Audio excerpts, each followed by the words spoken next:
Hello, അപ്പോൾ ഇതാ കുഞ്ഞാവിടെ സ്കൂളിൽ ക്രിസ്മസ് സെലിബ്രേഷൻ ആയിരുന്നു കേട്ടോ. അപ്പോൾ കുഞ്ഞാവ് ക്രിസ്മസ് ഡാൻസിനുണ്ടായിരുന്നു കേട്ടോ.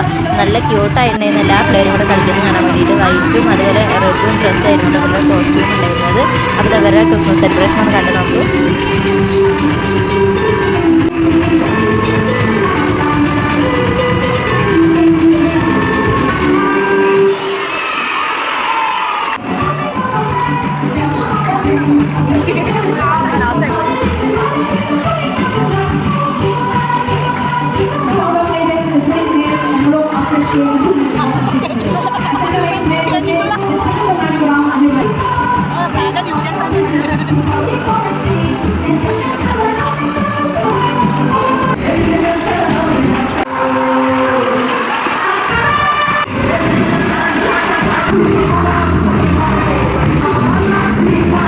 അപ്പോൾ ഇത്രയുള്ള ഇന്നത്തെ വീഡിയോ ഇഷ്ടമായിട്ട് ലൈക്ക് ഷെയർ സബ്സ്ക്രൈബ്